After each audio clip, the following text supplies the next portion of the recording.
Well, hey, all you cool cats and kittens. Sorry, couldn't help myself there. But what's going on, everybody?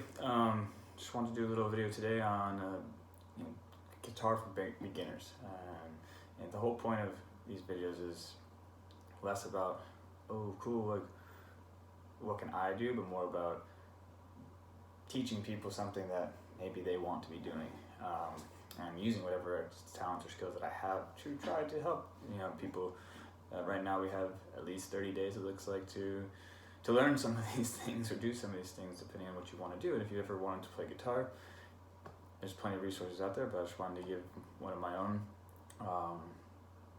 in terms of my own experiences. So here we have our Gibson Les Paul 2017. It has the 1960s neck, so it's a little bit thinner neck than the stockier 50s version, making it play a little faster. And then it's got the P90 pickups, which are single coil pickups, so you can see that, which is pretty unique for a modern day Gibson. Usually they have the Seymour Duncans or something like that. It's like a lot more double humbucker, which gives you a lot more of that like rock vibe. This guitar gives a more natural blues vibe when plugged into an amp, but you can still get to all the places that any other guitar can get to. Right now we're using Ernie Ball's Power Slinky strings. So we have a 48 gauge going down to an 11 gauge. So it's 48, 38, 28, 18 custom, 14, and 11 on the small E. Typically I play in a half step down tuning, partially because of the music that I like to listen to and play, Slash, Steve Ray Vaughan, Jimi Hendrix. Also because I just like the sound. The tune is just a half step down from traditional tuning, so that means it's just slightly lower, so it's depending on your voice and what you like to sing in as well, like to play and sing. But also the strings themselves are just that much looser, so you really get that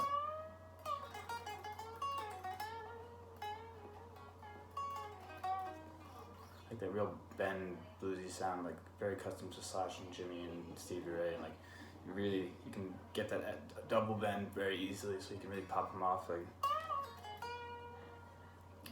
so it's really, I typically like it. However, for this lesson, I'm going to tune into regular tuning so everyone can be on the same page. Now, this guitar actually does have an automatic tuner in it. It's called the G-Force tuner.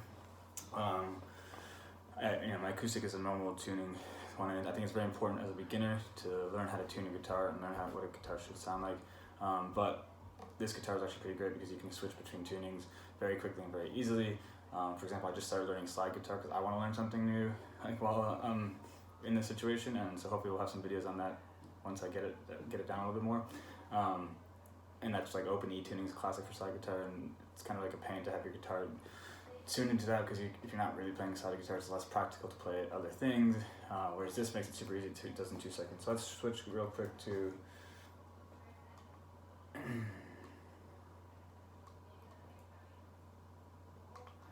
Okay, there we go, boom.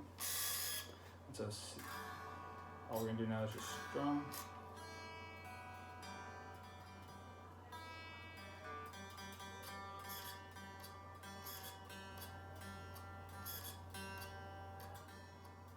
Doesn't like this G right now. There we go. So I always like to check harmonics once I've got something in tune, because if you hear something wrong with the harmonics, then you'll know that it's not going to sound perfect. But now we're in normal E, A, D, G, B, E. Okay, so it's standard tuning.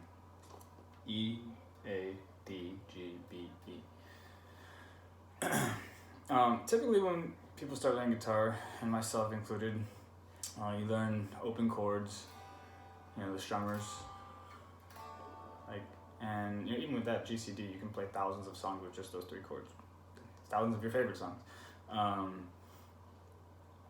And I think we're definitely going to learn open chords first, no matter what. We'll go down the list of open chords. But I also have been thinking back on how I learned. When I learned, I was in college. And I had known some of the basic chords, sort of. I can strum a little bit. I can maybe play like Good Riddance from Green Day or something like that. I don't know. But my roommate, or our next door neighbor, I should say, who would eventually become my roommate, could totally shred. Like he was great, super talented at guitar, and he had an acoustic and electric, and I just really wanted to jam with him, and I really wanted to learn how to play like that. So I just practiced a lot, and I studied a lot, and I worked on my fingers, I worked on my speed, scales. We'll get to that, but like, really worked on my picking, up and down, up and down. It's like you get very, very quick, and I really wanted to be able to play all the solos, but also wanted to learn the rhythm, and I wanted to learn so much, and I practiced all the time. Practice is essential.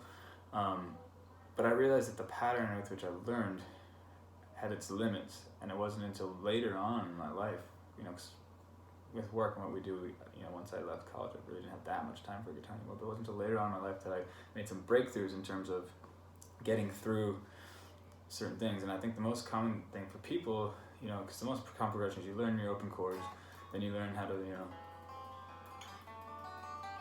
do some nice, beautiful picking, and you learn your scales,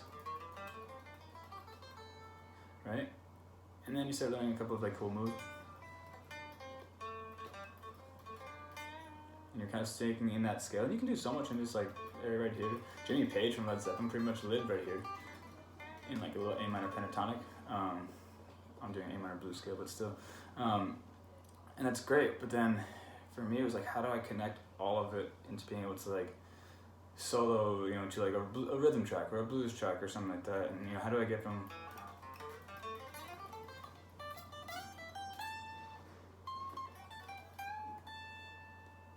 how do I do that?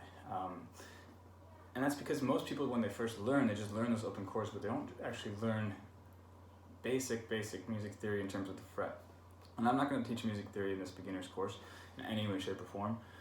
Well, that's not true, in a few shapes and forms, but I think it's extremely important to understand where things are on the neck, and the fact that this is an A, that this is an A, that this is an A, and that this is an A. So how do we get there, right? So, like I said, we're in standard tuning, which means the open string, the lowest note you can play is an open E. Right? So that's an open E chord. And if we just go up this list, then it's F, and G, and A, and B, and C, D, and then we're back to E. All right? E, F, G, A, B, C, D, E. Just follow the alphabet. It's pretty easy. Then the second string, your open note is an A. So your A chord is then into B, and C, and D, E, F, G, and then back to A. Alright? And that's how you can go all the way down the neck, just learning that basic theory. For the most part, you're skipping 2 frets with a couple of small exceptions. So you have one exception right away is E into F. There's no E sharp, so E goes straight into F. That also happens over here, E into F. And the other one is B into C. Okay, there's no B sharp. So B goes directly into C, B goes directly into C. Okay? Now I know that might seem like a lot, and it is a little bit of a lot to begin with, but I want that to be our goal for our beginners right now, is to be able to do that as quickly as possible, because that will accelerate the process of being able to learn how to play your favorite songs. So let's get into the open chords. We'll just start with the first one, so A. I play my A with just my finger there because I want to be doing other things. I want to be, but typically you learn A with all 3 fingers here on the 2nd fret, keeping the small E open, this open, and you're not playing the top E. Okay, so you're just playing the A, which is the root, 2nd fret all the way. Okay, then we have B. So B was the hardest one for me to learn when I was first learning to play guitar. And I think because I shied away from it, because it was harder to get my fingers in that position and that flexibility, it stunted my growth at the beginning, because B essentially is at the root of all these other chords we were just playing in terms of the power chord or square chord structure. And I think that positioning should be taught more as a basic positioning, earlier on in people's progressions, because I don't think that people learn it quite enough, because it is trickier to get your hands to manipulate that way at the beginning. You know, and it's a lot easier to learn, you know, like a C and a G and a D and still make music and still feel good, and it's great. I play those chords all the time, but I think it's important to learn those shapes. So the B, traditional B shape would be 2nd fret, pointer finger, then ring finger and pinky on the 4th fret of the D and G strings, and your B is open because it's a B chord, and then you're going to leave the E open as well. And if you leave the E open, it's technically not traditional, but just don't play the E. Okay? The other way to play that is, like I said earlier, how I play it is to bar those with your ring finger, and you leave your pinky open, and then, you know, it's just easier to jump into something like that. You know, another thing you can do is actually, when you get lots of flexibility, is you do with, you know, your middle finger,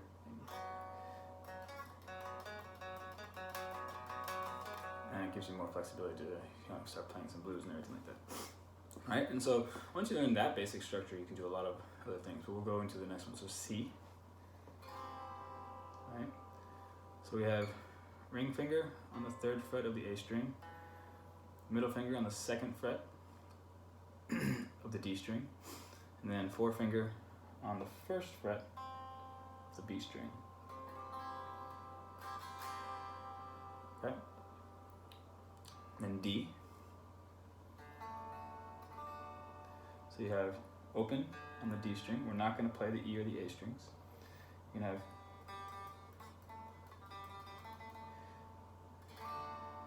forefinger, 2nd fret G string,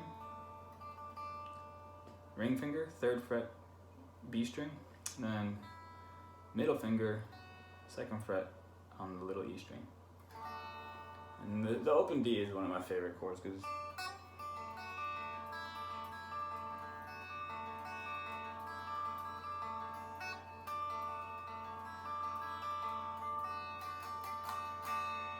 and that's just all with a very simple structure and just taking some notes, suspending some notes.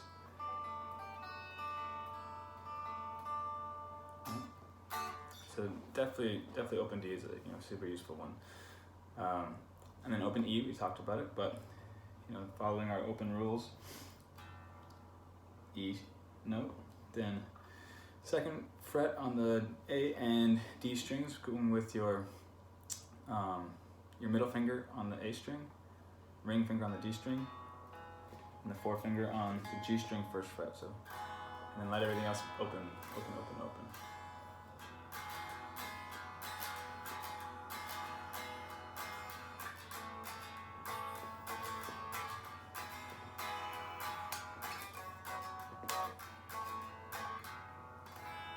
Right, so it's just E, A, and B right there.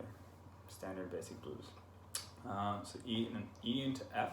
So we'll do open F first.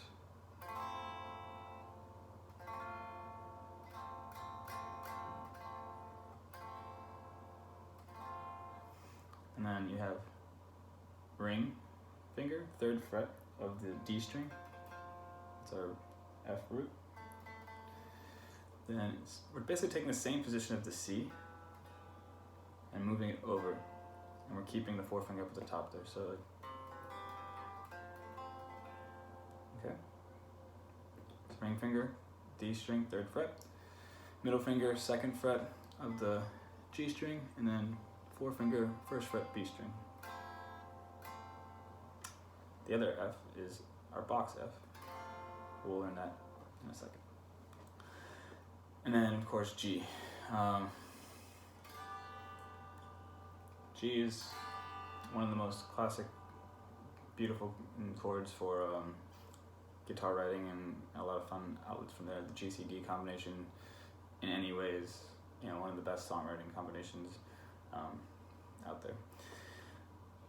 So for G, there's a few different ways to play G. That's why I'd always wondered how I would want to teach it.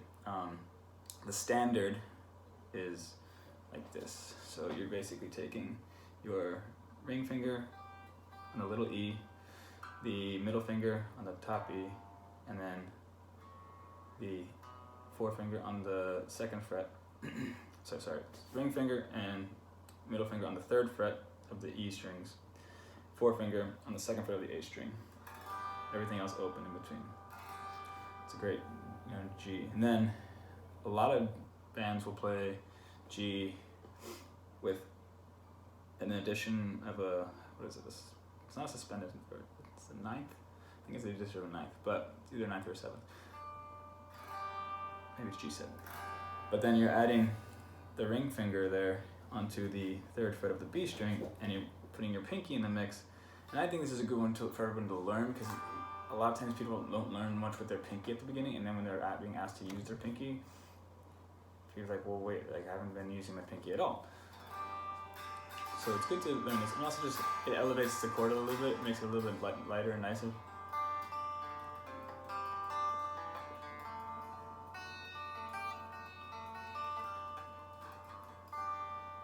And such as G, C, and D, right?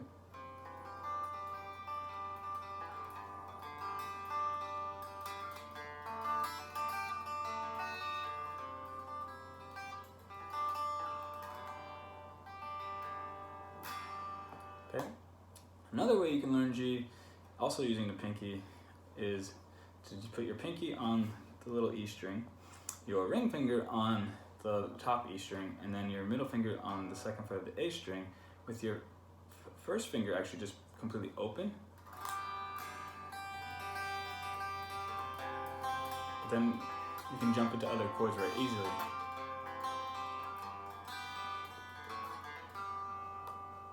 And we have our power chords.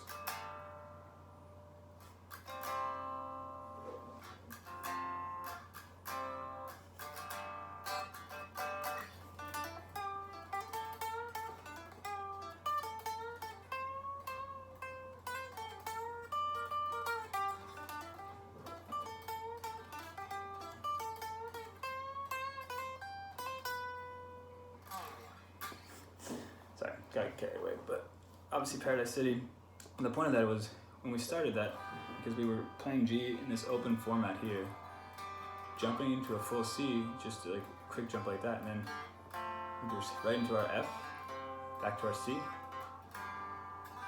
and into our G again, okay?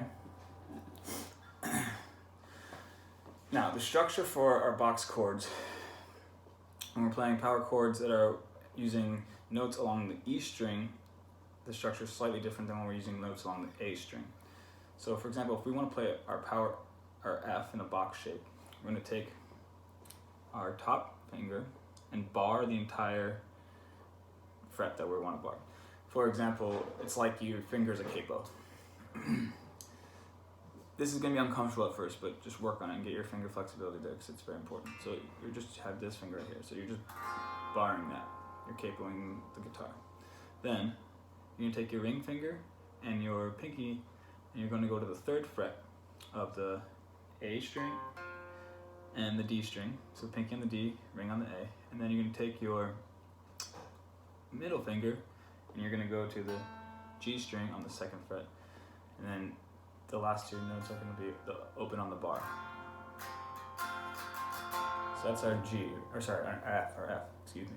But if we wanted to go into G, just keep that exact same position, and then just slide it right on down. And then if we want to go into A, we keep that right on down. Into B, same thing, same position, right on down. Into C, into D, and then back to E. All right, so that box position right there, you can play all of those, every single note in a chord form. Now, our other box position that we learned was the same as the B. So we've already learned it. So you have the, right? Finger on top. This time you're not barring, because actually the bar comes a little bit lower. So you're just playing that top note, the lower bar there. So we have B, then C, D, E, F, G, and A, right? So those positions really can unlock more than the open chords, but the open chords are great for learning things. So I think we're gonna leave this as our beginner lesson. You know, we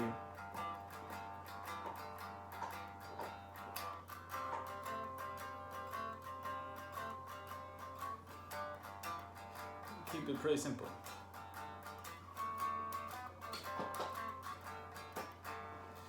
And essentially, you know, that's just a shortened 12-bar blues in the key of G. And all we were doing was going from G to C to D, back to C, and then to G.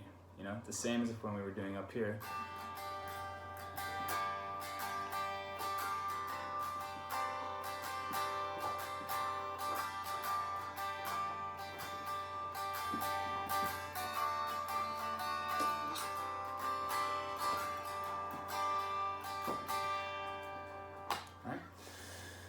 So I hope you guys were able to learn something from this, and you know, we'll get to our intermediate and advanced classes as we go along. But try to take those chords, play those chords. It's gonna hurt your fingers.